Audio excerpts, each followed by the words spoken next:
Manalangin. Ayan, hallelujah. Heavenly Father, we praise you, Panginoon. We magnify your name, Father God. Maraming salamat po, O Diyos, sa umagang ito na muli mo kaming tinipon at pinagsama-sama ngayong araw na to. Salamat po, Panginoon, sa patuloy na paglilinis at pagpapatawad mo sa aming mga kasalanan, Panginoon, maging sa isip, sa salita at sa gawa. Patuloy mo kaming kalugdan, Panginoon. Patuloy mo po kaming siyasatin ang aming mga puso, mga motibo ng aming mga puso. Linisin mo, Panginoon, sa mga oras na to, Ama. Maraming salamat po at patuloy mong buksan aming mga puso, Panginoon, upang maitanim sa pinakamatabang parte ng aming puso, Panginoon, ang iyong mensahe. Muli, Panginoon, patuloy mong i-glorify ang iyong anak na si Jesus, Panginoon, sa mensaheng ito, Panginoon. At patuloy na ikaw ang mataas, Ama. At hindi ako, Panginoon, kundi ikaw lang makita, Panginoon, at maging halimbawa ko, O Diyos, sa bawat pagakbang namin, Panginoon, at maging application namin sa aming buhay, habang kami, Panginoon, ay pansamantalang nakikibahagi, Panginoon, sa part ng mundong ito, Panginoon, upang sa ganun, Panginoon, maihayag namin, Ama, ang bawat katotohanan ng iyong mga salita, Panginoon. Lord, salamat po, Panginoon, sa umagang ito. Pagpalain mo po ang bawat isa, Ama, at dalangin ko, Panginoon, ang presensya mo, yung wisdom, knowledge, and understanding na nagmumula sa iyo, Panginoon. Inaamin ko, Ama, na kung sa aking sarili lang, Panginoon, wala po akong kayang ihayag, Panginoon. Ngunit nalalaman ko, Panginoon, na ikaw ang tumawag sa bawat isa sa amin. At ang kalooban mo, Panginoon, ang siyang maganap sa araw na to, Panginoon ko, na ito yung kailangan namin, Panginoon, na matutunan, Ama. In reality, Panginoon, Lord, even spiritually, Father God, Lord, turuan mo kami, tulungan mo kami, Panginoon, na matutunan, Panginoon, at lagi naming dalhin at pulutin, Panginoon, yung karakter na meron ka, Ama, sapagkat ikaw ang aming Diyos, ang aming Ama, ang aming kaibigan, Panginoon, Lord. Inaanyayahan ko sa kalagitnaan ng banal na Espiritu na maghari ka sa bawat puso ng bawat isa, Ama. Sa pangalan ni Jesus, ito po ang aking samot dalangin sa ngalan ng Ama, Anak, at Espiritu Santo. Amen. Praise the Lord. Purihin po ang Diyos. So, ngayon po ay anong pong date sa inyo ngayon ay May 18 na po sa Pilipinas. So, purihin po ang Lord. May 18. Sa tayo po ay dadako sa ating mensahe sa Proverbs 18. Na po, Proverbs 18, verse 24. Na po, verse 24. Sabi niya dito, a man of many companions may come to ruin, but there is a friend who stick closer than a brother. Po, so kinuha ko siya sa Tagalog po ng Kawikaan, Biblia 2001. Sabi niya dito, may mga kaibigan na nagkukunwaring kaibigan. Ngunit may kaibigan na mas madikit kaysa sa isang kapatid. Amen. So dito kasi pag sinabi po natin na companion, medyo nakakasama mo lang siya, 'di ba? Pero hindi mo siya yung acquaintance ba? Parang ganun, acquaintance sa kaibigan, maybe Facebook friend mo lang, 'di ba po? Yung mga ganun. So sa ibang salin po, parang yung marami daw kakilala. Pwede po ba kayong magbigay ng isang salin pa ng Bible? Meron po kayo diyan sa Tagalog po. Proverbs 18 po, verse 24. Sa ibang salin po ng Bible. Iba po kasi yung ibang salin na niya. Meron po ba? Kuya Rico, yung Bible mo, ano po yung sa inyo? Sa Bible Sabi mo? rito na sa Kawikaan 18:24, Opo. may pagkakaibigang madaling lumamig, ngunit may kaibigang higit pa sa kapatid. Amen. Diba? Ano po siya, no? Talagang nagkukunwaring kaibigan mo, pero hindi mo kaibigan. Diba po? Or maybe ikaw yung part na yun, diba, sa kanila. Kasi maybe acquaintance friend mo lang sila, nakilala mo lang sila sa Facebook, or nakilala mo lang sila sa kung saan. Pero ngayong araw na to, pag-uusapan natin, what is a true friend? What is a true friend? Amen? So, ang tunay na kaibigan, makikita natin sa katauhan po ni Jesus. Dahil siya yung ating Panginoon, siya yung ating modelo, siya yung ating tatay, siya yung ating sinusundan. So, sa Juan 15 po, makikita niyo doon, sa 13 hanggang 15, sabi niya dito, walang may higit pang dakilang pag-ibig kaysa rito, na ibigay ng isang tao ang kanyang buhay dahil sa kanyang mga kaibigan. 14, kayo'y aking mga kaibigan kung ginagawa ninyo ang bagay na aking inuutos sa inyo. 15, hindi ko na kayo tatawaging mga alipin sapagkat hindi nalalaman ng alipin kung ano ang ginagawa ng kanyang Panginoon. Ngunit, tinatawag ko kayong mga kaibigan sapagkat ang lahat ng mga bagay na narinig ko sa aking Ama ay ipinaalam ko sa inyo. So si Jesus po ang totoong nagbigay ng tunay na dahilan or tunay na simbolo ng pakikipagkaibigan. So ano ba yung paano ba nakipagkaibigan si Jesus before? No, siya yung maging medalya natin kasi we're imperfect. We know that we are imperfect. So let's go to the perfect one, 'di ba? Yung Diyos natin na perfect, no po? So sabi niya dito, makikita niyo that Jesus, ang first point natin, Jesus loved his friends to the outermost, no? Yung talagang pinaka-malalim na pag-ibig ng Panginoon. Na po? Siya yung nagbigay ng halimbawa ng pagmamahal sa isang kaibigan, na po? Na pinakamalalim, hindi mo kayang sukatin yung pag-ibig niya sa iyo bilang kaibigan, no? Kaya napakahalaga na malaman natin kung ano ba at paano ba tayo nakikipagkaibigan practically sa mga tao. Amen. So dito makikita natin si Jesus naging kaibigan niya, 'di ba? Naging kaibigan niya din yung mga disciple. At itong panahon na 'to, sa sinabi niya sa John 15, sa John na binasa ko sa John 15 po, ang mga kausap niya dito yung kanyang mga disciple. Na po, yung mga disciple niya ang kausap niya nung panahon na 'yon. So meron siya, ang Panginoon natin ay may dakilang pag-ibig, no? At yung pag-ibig na 'yon, yung handa mong ibigay yung buhay mo. Ikaw ba, kapatid? 'Di ba? Ganun din ba yung klase ng pag-ibig na meron ka para sa kaibigan mo? Kasi kung hindi ganun klaseng pag-ibig yung meron ka sa kaibigan mo, maaaring acquaintance friend mo lang sila or kunwari mo lang silang kaibigan. Amen? No, kasi ang talaga daw nakikipagkaibigan, yung handa ka na namatay para sa kanila. Kasi ganun yung ginawa din ni Lord, no? At dalawang bagay 'yon. Pwedeng spiritually, 'di ba po? Spiritually, dapat din inaabot mo sila. No po? Inabot mo sila, no? Inaabot mo sila. Kasi mahalaga po na yung sinasabi mo nga siyang kaibigan, pero baka hanggang ngayon hindi mo pa na-share yung gospel sa kanya. Amen? 'Di ba po? Kaya nga sabi niya dito sa point 2 natin, Jesus laid down his life for his friend. No? Yung baka yung gospel po, no? Yung gospel na pwede mong i-share noon pa, no? Tapos tinatawag mo siyang matagal ng kaibigan, pero hanggang ngayon hindi mo pa rin na-share yung gospel sa kanya. Na po, nakakalungkot na sinasabi natin na, oh, kaibigan ko 'yan, oh, best friend ko 'yan, pero hindi mo pa na-share hanggang ngayon na yung gospel sa kanya kasi nahihiya ka. No? Ikaw ba yung klase ng kaibigan na kapag nasa trouble yung kapatid mo or yung kaibigan mo, no, kaya mo ba siyang tulungan? Or kaibigan ka lang kapag may kailangan? No, kasi si Lord, no, in trouble, no po, talagang kahit ng trouble, kahit alam niya, 'di ba po, na mapapahamak din siya, 'di ba? Kahit alam niya na magbibigay siya ng buhay para sa iyo at para sa akin. Ginawa po ng Panginoon para sa iyo at para sa akin.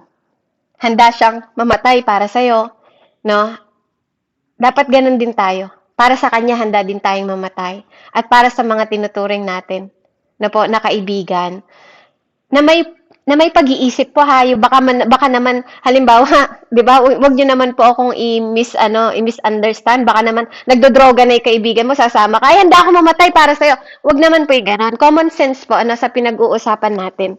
No po, na ito ay usapan po na realidad, na seryosong usapan na wag naman tayong parang isip bata na kahit ba magda-drugs na, magbabaano sila, mag-hold up sila ng mga bangko, sasama ka pa rin ba dahil kaibigan ka niya, handa kang mamatay? Not that way.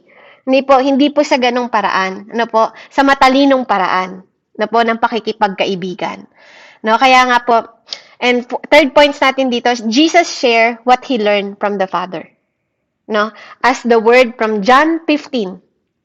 13 hanggang 15 po. Sinare ni Jesus yung kanyang natutunan sa kanyang Ama.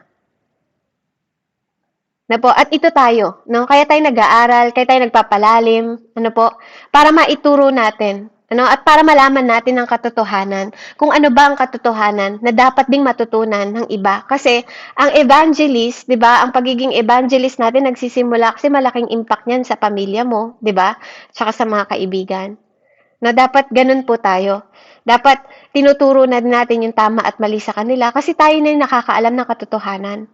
Na po, dahil alam ni Jesus yung katotohanan noon, isinare niya yon sa lahat ng disciple. Amen? Na po, at dapat pong malaman din natin ano po na wag tayong magsyadong maging selfish. Wag tayong maging selfish po sa pag-share ng mga natutunan natin kasi kung sasarilinin mo lang lahat ng mga natututunan mo, para saan? 'Di ba? Kasi we are here to glorify the Lord. Andito tayo para makita na tayo nga ay tunay na tupa ng Panginoon, na tayo nga ay tunay na ganap, 'di ba, na nakakilala sa Panginoon, na tayo at nangyayari 'yon kapag nangyayari to, yung transformation na 'yon na nagsi-share ka ng gospel, na nagsi-share ka ng katotohanan kasi ito yung gospel po ang dapat na hindi tinatago. Na sa ating mga mananampalataya, ano, there is no time na para itago pa, no, para i-keep pa ang gospel sa mga mahal natin sa buhay, sa mga kaibigan natin o sa mga kakilala natin. No po, kasi you never know. Hindi natin alam. No, kasi tayo po, lalo na sa pamilya natin, 'di ba? Sa pamilya natin, let's introduce the gospel, yung kaligtasan. No po, na para matutunan din po nila na kung ano yung mga salita ng Panginoon, una sa mga anak natin, 'di ba? Yung mga magagandang asal na dapat naka-align sa Word of God. Amen? And number 4, Jesus saved his friend. 'Di ba po? Sinave niya yung kanyang mga kaibigan. Niligtas niya po sila na dahil tinuring na silang kaibigan at hindi nakaaway, hindi na alipin, na po, niligtas niya tayong lahat. At pati tayo, no? Dahil sa pagpapakalat ng mga disciple na yon sa magandang balita, tayo ngayon inabot. No, hanggang ngayon, inabot tayo ng gospel. No, hindi po ba? Dahil sa pagmamalasakit nila. Na po, kasi kung hindi sila nagmalasakit, kung si Jesus din naging makasarili at hindi siya nagmalasakit, wala sa atin ang gospel, hindi tayo naabot ng mga hintil. Amen? But that's the love of the Lord. Na po, na hindi natin masusukat talaga.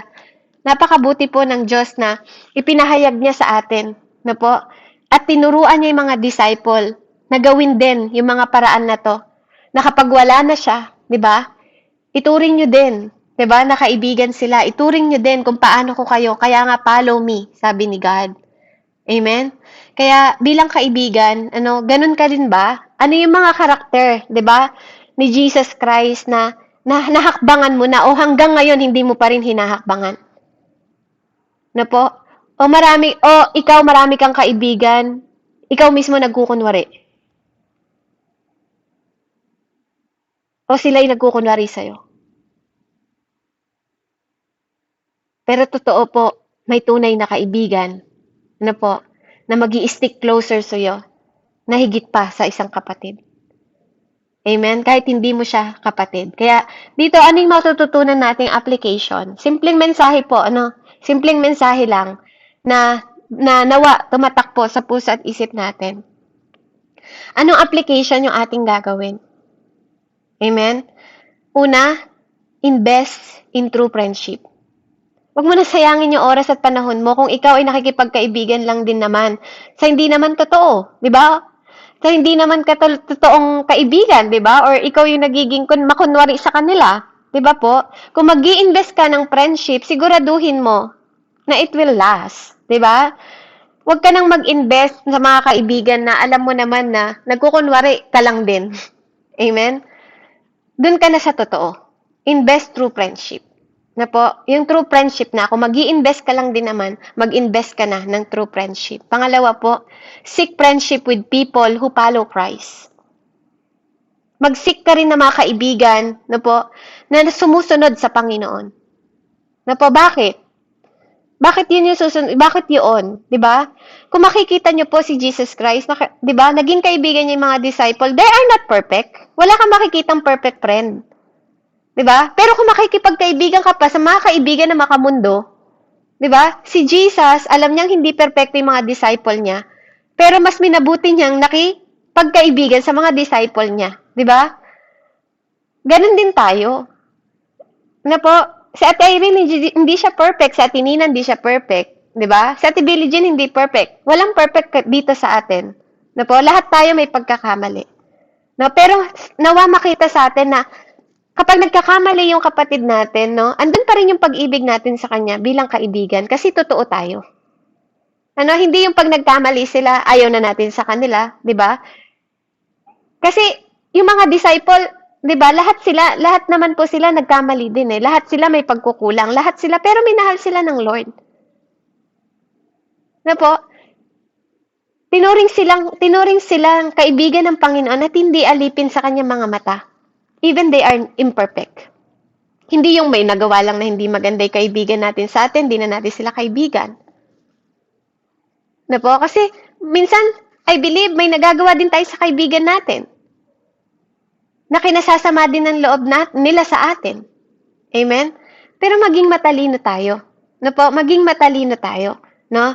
Maging matalino tayo sa pagsisik ng friendship with people na po, na nagpapalaw kay Christ. Siguraduhin natin. Na po, kasi, meron pa bang mas bubuti dito sa mundong ito na sira na sa mga taong sumusunod sa Panginoon? Meron pa ba tayong makikitang higit na mabuti pa? 'Di ba? Kung hindi pa tayo makikipagkaibigan sa kapwa nating Kristiyano na sumusunod sa Diyos. I don't think so. No po, kaya nga kung maghahanap ka na lang din ng kaibigan, piliin mo na po yung sumusunod sa Panginoon. Amen. At third po, application, let us not withhold the most important message from our friendship. No po, wag nating itago or wag nating hawakan no na itago natin sa box yung pwede pong yung pinaka-importanting message na pinapahayag ng Panginoon sa atin kung bakit siya naparito, no? Kung bakit po siya bumaba, kung bakit niya tayo inabot, kung bakit niya tayo kinatagpo. No, yung important message ng Panginoon, yung salvation sa bawat isa sa atin. Na po, sa mga kaibigan natin. Na po, yung kaligtasan, na po, sa mga kaibigan natin na dapat ngayon alam na nila eh. 'Di ba? Kung kaibigan mo sila, pero ba't nahihiya ka? Bakit hanggang ngayon hindi ka nagsasalita? Amen? Huwag tayong mga kaibigan lang sa panahon na kailangan natin sila. Na po? Dapat kaibigan tayo, yung alam natin na mapapabuti sila. Na po, kaibigan tayo sa mga panahon na kahit nagkamali sila, 'di ba? Sinasabi natin yung mabuti o nakaalalay tayo para sa kanila. Na po, yun yung mga importanteng message na dapat naririnig sa atin ng mga kaibigan natin. Na po, kasi tayo, hindi lang tayo kinaibigan ng Panginoon dahil mabuti tayo. Walang mabuti sa atin. 'Di ba? Pero kinaibigan niya tayo kahit alam niyang hindi tayo mabuti. Kahit alam niya na hindi tayo tapat, kahit na alam niya na hindi tayo loyal, kahit alam niya na hindi naman tayo talaga karapat-dapat. Amen? Pero kinaibigan niya tayo. Na po? And it's His choice. Pinili ka niya, di ba, na gamitin para sa mga kaibigan mo. Di ba? At hindi ka niya dinisqualified para i-disqualified mo yung sarili mo. Para mag-share sa kanila dahil sinasabi mo sa sarili mo that you're not karapat-dapat. Na po? Kasi God qualified you to share the message. Yung most important na message kung bakit ka nandito, kung bakit ikaw nakakilala sa Panginoon. Kasi siya yung pumili sa'yo. Siya yung pumili sa'yo at sa akin. Na po para i-share yung important message na gustong ipahayag ng Panginoon. Simula nung panahon na siya'y dumating dito, mula pa noon, hanggang ngayon na naisalin, na generation by generation. It is the same God who make the same way. Kaya ikaw din, no? Kung pinili niya yung mga disciple na hindi perfecto, pinili ka din niya. At kung sinabi niya sa mga disciple niya na hindi niya sila iiwan, sinasabi niya din sa'yo na hindi ka niya iiwan. Amen? Kaya mahalaga po, mahalaga na ngayong panahon na 'to, we have to be hurry. Wag na tayong pa-banjing-banjing, wag tayong masyadong busy sa mga bagay na hindi naman natin dapat pinagkakabisihan, 'no? Kasi number 4, pray for the salvation for our friends. Kumuha tayo ng notebook natin, ilagay natin yung mga list ng friend na hindi pa natin na-sharean. Yung pamilya natin hindi pa natin shineran, 'no? Ipag-pray natin 'yon and then try to reach them. Amen? Kasi si Jesus, nagkatawang tao siya to reach you and me. Para maabot ka niya at maabot niya ako. No? At marami siyang mga bagay na sinakripisyo para sa iyo at para sa akin. Para magkaroon ka ng buhay na kasiyasiya at buhay na walang hanggan. At kung yun yung gusto mo ibigay sa kapwa mo, di ba? Yun yung gusto mo ibigay mo sa kaibigan mo, it is time. It is time. It is time to i-refresh natin, 'di ba? I-renew natin, 'di ba? Baka masyado na tayong busy. Masyado na tayong busy sa pag-aaral, masyado tayong busy sa ministry, masyado na tayong busy sa mga bagay, pero yung mga tao, mga kaluluwa, 'di ba? That is the reason why we knew Jesus. That is the reason why, 'di ba po? Nakilala natin siya. At bakit tayo nagpapatuloy? Dahil sa mga kaluluwa na hanggang ngayon hindi pa rin nakakilala. Kaya kung ikaw ay tunay na kaibigan, kailangan ginagawa natin to. Kailangan naiisip natin to. No? Yung mga friend natin sa social media, kung talaga mga kaibigan mo sila, tell the good news. Share the good news. Share the salvation. Kasi kawawa sila na hindi nakaalam ng katotohanan. Samantalang alam na alam mo ang katotohanan. Amen? Maybe there's a thing na nangyari sa'yo or situation or event na pinapakausap yun sa'yo ng Panginoon pero hindi mo ginawa, nag-disobey ka.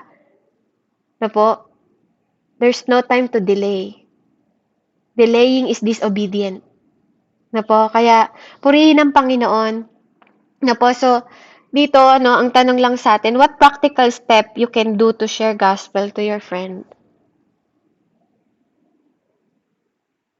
Sa ngayon, di ba po, ano yung pinaka-practical na pwede mong gawin para i-share yung gospel? Siguro po pwedeng ito yung maging conversation natin ngayon, right now, sa ano natin. Kasi, sabi nga dito, di ba, sabi nga ng Lord, sa pinaka-last na ano niya, sapagkat ang lahat ng bagay na narinig ko sa aking Ama ay ipinaalam ko sa inyo. Kuhanin natin yung prinsipyo ng Panginoon na yon, na wala siyang nilihim, wala siyang tinago. Lahat ng narinig niya sa Ama, i-share niya sa atin at ipinaalam niya sa atin. Why you keep? Diba? Why not to share? Amen? Kaya nga, purihin ng Panginoon, muli po, ang sabi ng Panginoon, hindi ko na kayo tatawaging mga alipin, sapagkat hindi nalalaman ng alipin kung anong ginagawa ng kanyang Panginoon. Ngunit tinawag ko kayong mga kaibigan, sapagkat ang lahat ng mga bagay na narinig ko sa aking Ama ay ipinaalam ko sa inyo. It is time for you and me to share. Dahil tapos na po. It is finished. Tapos na yung ginawa ng Lord. At it is your turn to share. Kung tunay kang kaibigan. Kung tunay kang nagmamahal. Dahil lang totoong kaibigan, handa magsakripisyo, handang mamatay, at handang ibigay yung bagay na binigay ng Ama para sa ikaliligtas ng bawat isa. Purihin po ang Panginoon and let's pray. Hallelujah. Heavenly Father, we thank you, Panginoon. Salamat po sa maikling mensahe na to. At nawa, Panginoon, patuloy po kami matuto, Panginoon, at magkaroon ng lakas na loob. Hindi ikahiya, Panginoon, ng magandang balita. Dahil even kami makasalanan, never mo kaming kinahiya. Salamat, Panginoon, sa pag-aalay mo ng buhay mo para magkaroon kami ng buhay na walang hanggan dahil sa iyo. Salamat sa pagsasakripisyo mo, Panginoon. Kaya it is time for us, Panginoon, to sacrifice, not only for ourselves, because sinabi mo sa iyong salita na kung mahal ka namin, mahalin namin ang aming mga kapwa ng katulad ng pagmamahal namin sa iyo. Salamat po, O Diyos, sa simpleng mensahe, Panginoon. Ngunit alam ko, Panginoon, na makabuluhan, Ama, kung bakit ito yung pinahayag mo, kung bakit nire-refresh mo kami, kung bakit kailangan namin mag-self-check, kung bakit kailangan namin itong ipahayag, Panginoon, dahil ito ang pinakamahalaga, Ama, higit pa sa bawat pag-aaral, Panginoon, na natagpuan namin sa iyo, na aming kaibigan, na tunay, na nagbigay, Panginoon, at hindi na kami tinuring, Panginoon, na alipin, kundi isang kaibigan, at hindi nilihim ang lahat ng nalalaman ng iyong wisdom, Panginoon, ng iyong karunungan, Panginoon, upang ipahayag sa amin, sa aming henerasyon ngayon, Panginoon, bilang pinili mo, bilang anak mo, at bilang kaibigan mo. Salamat po, Ama. In the mighty name of Jesus we pray. Tanggapin niyo po ang lahat ng papurit, pasasalamat at pagsamba. In Jesus' name, amen and amen. Glory to God po, and God bless po.